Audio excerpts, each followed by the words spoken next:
Ivie donogo me ituwa itokbe na bedo tohu. Emi ni ho oka bodu kpamo din nana do miewe mani vie do keke ni ma irere lawi vie do wona ivie do vedien ivie do vedien ivie do vedien. Bodu asiegbe mi no sun nuna nana ido miewe rudige webo rude ebe webo emi yana do ria ve yana ivie donogo me emi ni ho o. Egbebe wo me o social media na we kia we ohwo kparo be France and ohwo na otien eshade no wuni eno we ave miene no hwari ye hwe akolo imebe ho ebe dode yen we amie o ekpo be ri oni bet we no idwa je na okpo gbe ne be do ot eshade ri hu otien ne kere na ri ebo friend ebo e na ovi obo no e no wa ona ri ovi ebo friend otien shade ona ri la wa ona ri la wa ge Bible study mistress o ma no nerun ba ero ma no tie Bible ba ero no wa ho no wa ri otien no wu ebo friend e ho na ni me we gwe ne no pe agbe hwe mu we no pe no mama na u wa we loto we loto e France mo e mi ohu uma imie bo do ebo de wegele me pakpera bua di pakperun we ni do gele se bua yaya mu ebo ni doa sie petrol ve wima sie fu sie hia ve wima wa mati ebo wa ya mu ya nana do mie we aweta do gbe bo mu eko ogwa do ahin wa do gbe edaki wa do gbe e black ne ovie e black nu wa do gbe ya mi ya go de ne bo ogwa nwina wa ya mu ebo o han mu azen otin wa van de bo wa ni dogele nwina wa ya mu ebo ne bo mu ne ni honu wa o ne bo mu ne benu wa e black e daki ve nu wa yo wa be ye bo ni muru dan we wo si e bizo bo wa me e daki di bun e daki ne ho e su bi wa be ye ti e bo ni ya mu we no ma na ne no pe ano mo jardana ìwà rege le gbegbe be rion egbe gbibo egbe imenya ya ti egbe no pe ani kere egbe danu egbe dan awa mi we ohwe wo si o we ha wo do si o we gbera we o si no na wu o ha gi we money yunuta o ha gi we do ni daibu rudan we a black ya we forgive salobo abohin o ha gu try da we muslim wo agu ya dan we da we muslim du ebu we ni dogele nwina ya dan we da muslim ya dan we da ebu du ma je imi gegie rudan we black rudan ne mani we ne bonu wa black ya we hin ave bizo bonu wa wu ave bo oboniri ni rizobo we no pe no mama no hu dan una ya zago pe no na zago wawa uwe gbe shade ne oni ma ye be suwe una be bo vije una ya zago vije wa uwe zaga wawa oni ma be se una ari ohu una na ari eho rudebe o ebe ni wa mio o ebe nu wetin ya mi mama gbon my brother what time we be me my brother God forbid he rebuke you orion ba hin gbu wa na oba ti e bona owo ma no hi mu edoria no hi mu eni edoria owo orion ba ya hin orion ba wa hin egbe shade wa mana we emi no heke orion ba wa hin uwe to pe ana no zobo na ge to gba o ge otin wa ge eri ada fun eri ogbe ege ne shade mana wu ne no mana ri shade e boyfriend de shade mana ri ho o mana ri e hon me o ma ga da fun egbe we ne ra no we ne o pe ana no hon me otin shade na no ri otin shade na we no do ven bo we hamo vi we no dio wa no do ven bo adu we hamo pe ani no do ven bo o ga gele lo vi e ko owu ga gele si o we gbera o na wu we no do ven bo yo e ma ya fe no si ra te ya record u wa disgrace vi edu egbu wa no ba ti e bo no wo hion ba wa hin o wa hin wa son wa hin wa van nu don wa do ari eni ibi edo wa edian edo wo hin wo sunu rudige webo neni ge webo ne no kwado no iwa sono me ba ero wa mi ne do nia ama mi no ya be company gbera ya ga izuge gbe ya be for flat ya be gedege ado asampo ye Facebook sampo ye YouTube yen bowa ehwe mu wa e ma be company ya ga ti be hotel wen be hotel na ru se TV e wa son pa e ma be company e Dangote marie webo ya ma ema ye millionaire ya fe no re ni Nigeria aga kivie doniro ya maseva beneni go wa ya hu aya zizobo cause izobo wa ya ze oka bo dame o oka bo wa dame wa ni vie do wa la wo ewuni me na e dede ma ye e ma uni me nu wa o e dede ma okpiana nu hu dana no ya za okpiana wana no duarie o shade o tin shade o duarie ho wo ari ogu be ya ven bo du gele wo ho na du gele ri ho na ho do ho na gele ri go mo do du gele mi o wi ebu ima oni esho pisho we ma oni esho kene no ho no we ne no ho no ye na zon ye zen no ye na zen agari ye hu ya kolo me mi no kpia mi e gbo ni na ye bomu rudigo we na ye boya mu ne no kwa bi no kwa ye boya mu we ima no ye bomu egbebu we because yan wo vi obohun ehwe mu we nu we ne bo so ma ti we bonu ya mi ebowo una we do we bonu we amu edaki na we fin ne nwina na we fin go kere na no ya ri ba he ma de ne bu wazua he ma de ge bonu wa ya ri zobu nu waze ma de nu wazua he uhun dan okpiana e o kuwe do de bagbe nene shade egbe nene shade wa na mi video na keke nu wariri wa aje wa dole mata na ji veni mata na wa je ze if not orion ba wa hin orien do ya wa hin because i me be hon ede we o tun e no dion ri wu ne kere na ido ari boyfriend be me boyfriend no mi pe de va keka wa da fun ene we to bi ene nia okpiana nu hu dana no hu ye we bona nia o ma ti ye boya mi ebueho o ma ti ye boya mi e ma ave style ya ho ona iwo vi ogu agun vi ogu emi ne evie french ve fie va ena ihe ti ve ye boni ya mu de bogele no ireba ebi ni ho eita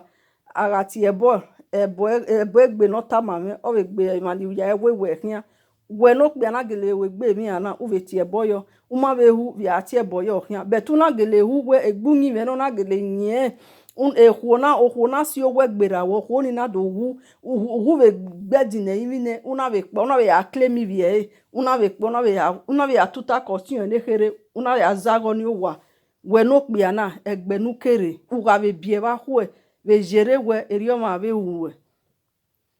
emi nu wo ma o ma ve dodo hu were gbe ya lovie nu were gbe o ese oga bono ya gwalo ma no we boni nu oga era sisa wo yo bohin we to bu we na be ga ni no bu were gbe ya fie boni wurie nu ya wo fie wurie because e bo e bie mi si e ma venu wa we ne bo se venu wa ya mi hwe ho se venu wa ya duza senia no be company ro ime mi wa no ke we bore o do be company we this company nene around 3000 or employ no way I wa di moto I wa bo for flat ado asampo ya do dewu ado admune eni efe ye anything wa hu nu were gbe ya dole ohu oniji because ohu no wa ti bebo ason ya ti avant ason ya se oge ason do se de gbo ati bebo bi are church o be ati bebo oni ohu we be diji uhu we gwa lo pe ana protect uhu we gwa lo pe ana we gbe we jama be mi o pe abi ona wo tun na wu ga boyfriend e u hin ari mu yo wa u diji va son diji va van keke nu ruri aje orion ba o hin we no ti shade kuwe ke egbe we wa no be support we orion ba wa ya hin orion ba wa ya fefe wa hin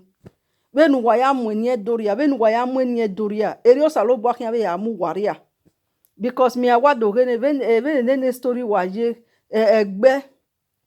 tu me pinwi na nu ye zenge ari we ye ku ave mu me na ga okpia me ri eke ayo niwe sa bo me sa wa mi dan ha me na we ga okpia ki me we la niwe okwo no wa na zeni ha oni we no okpia na no be duzana na no ya za okpia na wawa ovi obono na za oviero wawa okpia na nwina wete otin shade na mi because imanu ni esu eni okwo na ni ha yen e shade ni owu no viere emi no je wewu o se na ri eni e yo tin shade na no wu na ni ha ada fun ena na no vi obo o ga suse o ami mi ne wu ne ya gwaligo no ya make okwo na happy wa igwo kpia na uwe okpia be gbo ma de ami odon ha me ne gui ami kon pa ne zo eje ari e ko yo bodolo uwo gbo eri owo no ma eva wo hu denu bu social uwe re o ada fun eva wo hu otun ri wu ne una mo boyfriend de no hu gedegbe no mu mozole legbe ya o ma mu mozole legbe no ya awe mi agbon ona do tuta yoko oho edo lefiane oni okpia udiji va son diji va van okpi obewe okpia no ma enegbe ijimi ikpi edo ekwe mu wa ni bu ya o me wa me ti me ni kpia eso wo yan wa enegbe eso ma be enegbe egbe nu we be una ya eso be wu kian o ni enegbe no ro ikpi edo ni enegbe no ro o salo bo kian afin agbiyan ma de no ma enegbe no ri e boya mi ohuego o ka bo da me ni no hin no ri e boya mi ohuego o ri oba eyan hin o ri edo ya fe eyan hin e ran vi ri no pe mane o ri an pe ni ya gbe adie we ba neru ya gbe bomi oko wa ise we bo wa do agbe da kimu oko enye ma ni hu ye ke enye ma ni de ye ke ire de ye ke wani kpia ni wa duza na ikpi edu ni wa duza na eri opa emi ebo ona mugedaki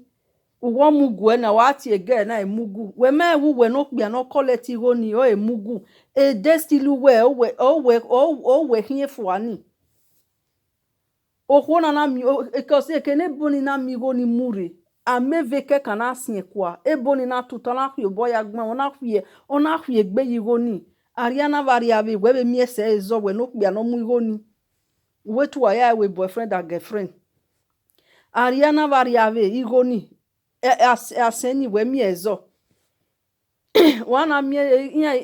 anya do gamu ne family iya we ra mo popo me o ije mo popo me o azen na hin azen emi nu wa yo bu wa hu anybody no na mi mama na we ya re kenu kede we ne boy na no mi oho na mu ebo na mu igo no ho na mu gwe a osin because ka be le ni ya gbera na e da osin my sister e bi a osin hie ewe tu wa gwa we nenu henia uhenu wa 40 seconds oni oho enjoy wa we bo wa ma emi ebo agbon ye bo ya mu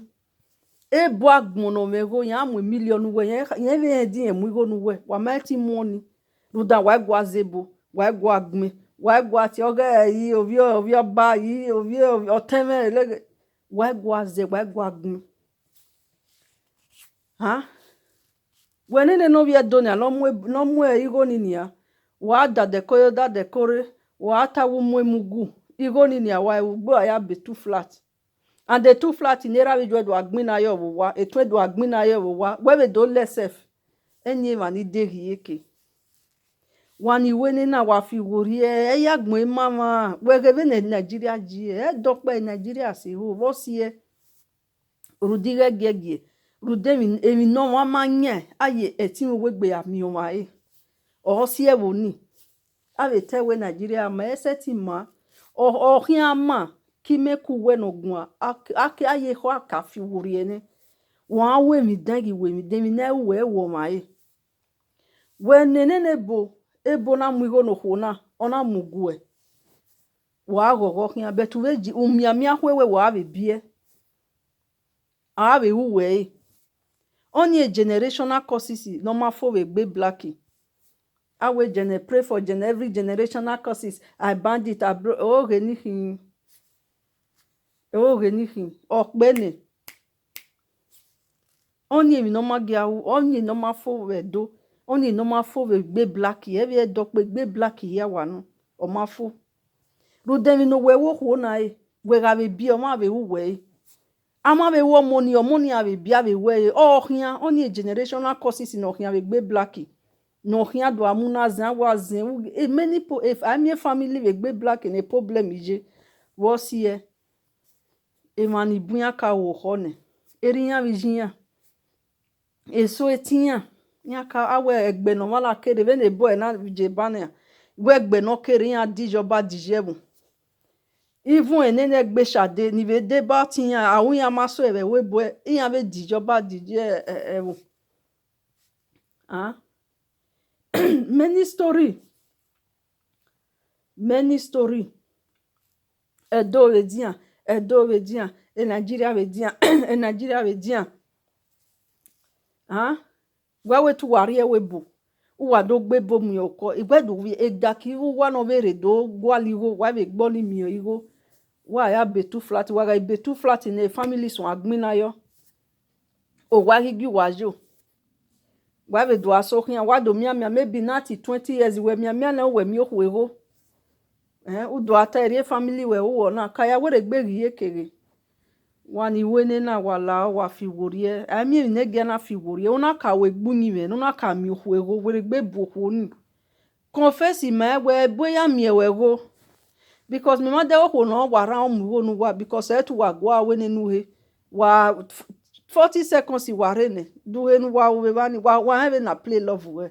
e tu wa gwa apakun wa gwa zebo wa gwa rumasi wa gwa anything 80% ipe edo is the same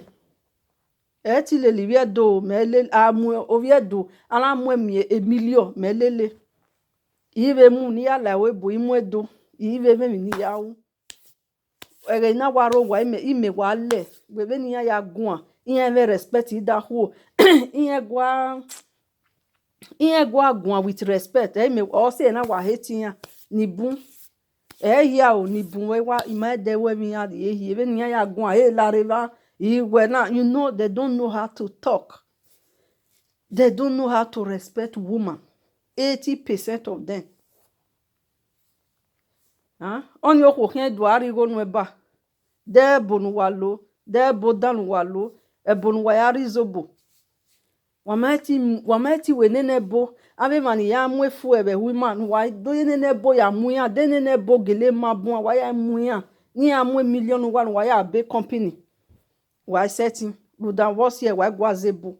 ma de ivi gboni wa mi vi gboni bu internet na million ya muwo uni vi do eti mo million wo ken ye gwa gbin ye gwa tie ni bu wo hia wa ge hwe amu wa ni vi do ni bu wo wa ge hwe wa amu wa hwe gbu wa amu wa ni duzana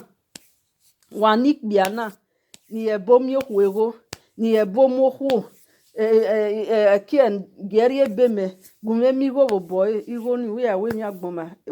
agbon because he ati wa ni my brother he weti wa my sister cause o hin ba wa hin o hin wo wa be hin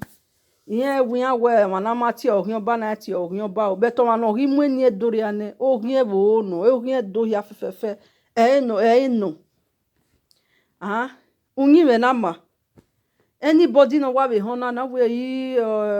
ovie dokpa be cause imani ebo e de taye ma ekwe mu me mani viebo e mani hebo mani ade de hon ye re okwo pa re owu we France e boyfriend me ti oni ebo o pe de ha na otien ni mu pe anoga ro wa ne no si no ko si ra ewu otien ne kere ori hon mo oni agi o ma mu emiesi oni emiesi na agi o ma mu awe doge awe do vie wo no wani hin awo vie do iye wija rivie do gele waje werasi erio salobo ya jima rudeha dan ehedan o emi nere riri era ni bun ewu nije ni bun ewu o wa ye khian bo tona fe we no kpia no duza nania uya zago ma wa rudebe ahwe nu do miene nebe udo sokwo na he uya mare udo bie erioma be uwe erioma be wo ni uge emi ni ohia ni ati generational causes o ga khian we ne no kpia no ye boya mi okwego uwe umie igo ne eme no khian uwe uwe do bie erioma khian be wo ni erio ya khian ti today na mi we black ke na hime black eni ne black give ema ye emi na uwe wo mai wa kemi ana tinke we ni meje mi na ume iwo vi wa me awawa rudamo si ni na we ovi wa me imomo ima ona we omo ni mebie ima ona we eri mi akawe menahe ikondeme rudamo si ima oni shie ima oni guy emi neri mewu so from me iwa stop emi na ume iwo mai awawa rudemo beto wuwa ejeberi oni giawa miene nigo giawa miebe etu wa nwina nia etene ni nwin emani je school ya ma mi nwina ma ewuwa nwina no wana end up nu nwine clean ha yes nwine clean ya clean the hotel ya clean the toilet ofo waga ikeba ni pa wa da de kolele ya hian ya gwa lo no gwebo ya ye boya mi ewo ahabie na ome sebe ewu ni mejina ime nene ni kwo ninu pia o we 40 seconds ore ne mai imoji mu igo ne egbe weyin iwe egegbe wo we bonu ebo enu o ma na ebo mai ka mu na ebo mai sira enwi na ota we yi ebo ro o wa ro aneru ni ya sekenu maje and wa hia ya tin avoid yan he uga mi okpiedo eswo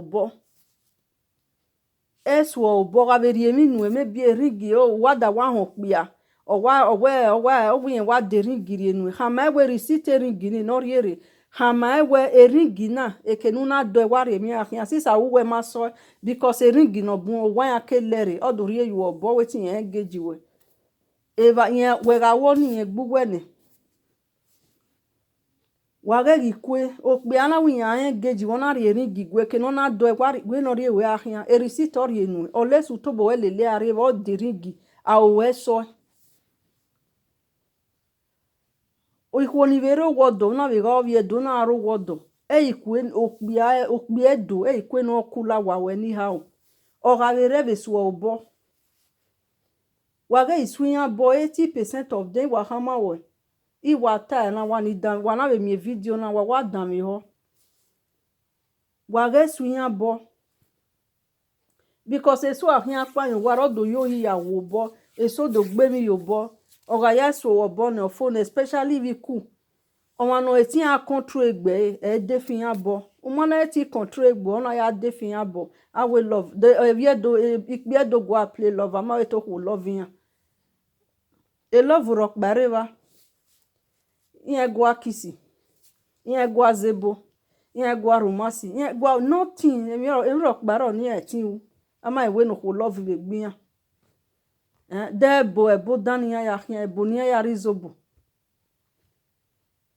iwe do no go me wana dan me ho me wa gae no ya say family shade obo e video na wa gae no family shade wa we no wa ya su no ya su yan bo ni a re video na ni a were gbe ni a ya dole gbe egbo yan ni jiruda egbe ni omo disgrace give ye do we bo France yan jo imanu su ni city ni ya eje imanu because a picture again ni o mana irun enwe picture yo yan agbe social media ya fe picture ya yan agba wele okpe anu hun dan no mu yo wa no wi egbe shade re shade si ogwe gbera yen shade na wu okpe wa confessor ni owuyan gbo tun gele wa yeri e la wa uwa dijoba dijewu ije bi edo wa be gbere ivo wa we ge o bi ahime ha edian edo edian edo edian edo edian edo wohi ha wa ge kwe gbu wa mu wa enwoni ewe na hine family e shade khamo kpiani no die okpiane no gbe shade we no die wa no do vebo de enyo wo magele taveri oni rete shade o si owe gbera yen ona wu odo vebo nena otien shade na no we ri otien boyfriend otien ho me na we no we a de do o we a die ne no we do vebo do e boy ni ga gele wi wake ata we na da fun adie gana de vebo emi no tawe social media ni de ama tagele no okpe o ima ni ti e bo no kpe ana because o hun boy hun bo wa hun o ime iwere o me do kama we ovi we fi we yo ha en we ti ovi we ni oda we a disgrace we gegbe na ama tagele na do ama da we ama ta di o wa gege do zo o adio wa do vio boy e bonanu vun we aha mo no peru do pe ani o vie do go vi obono ahwe a wi vie ivigbo be ni vigbo wa ya wi vie wi ma ivigbo ri vie wi ma unu o vie do e ti ori ovigbo unu o vie do wa emie o ya maro ovigbo because he am qualify me e ti we kan to ivigbo ha ivigbe ne no e ri vie wi ma they are living happy ovigbo ni o ya nwinare ivigbo ni o nwinare ivijo bani ni bu o ya nwina ovie wi ma ro wo he then ni maria ikpe wi ma ni ro iyan upo ya nwina ikpe wi mo ga blish o ga jibata ibata no si upe fin o ga je o ga blish yen ga wi ya ima ni wi ya me ni pie we oh my god boy masha yen ga wi ya e blish igbolu koko we gbin ya waria la wo wa ge ho ahen me be social media wa ge ho wa ahen me enwoni wa na hine family shade wa ya correct a mistake or wa correct before it's too late otherwise maybe yan ahun be gwa we egbe mi ani ari disgrace get do cause a disgrace no wa e wa na a disgrace no wa wo on wu okpia e boy no love eke e boy no wa love eke o we to si o we gbera yen o ni o na wu de no ti en kere do amu e boy ni odo awe odo kwada fun eladian e ni me no gba amawe ho na we hon wala wo no mie video na wa send egboge e shade oho na no wu we France ni ati e shade wa gie e video na wa gie no ya sinya bo wa ge video na ya sinya bo keke ni ari ya je even no tie shade no weje na no ye na wo fe no de ya me we France mana oye because agari ye hue me color me na we ga pe ekime me ti we la nu he because eni ue ni ya wia we am ne ge na eta ti color we hue ama we me rudebe e video na we no we aso obo denye okpiani de gele we obi ari owo ya vene nebo because ihe aka we ya ven bible because osalobo ti ebo ni gbe ma veri oni owe mi na uwe una wo mai evani osalobo ke jasen yo nana mi ewe e black ma mi so eze iya ma mi ese ezo awe black we dia ebo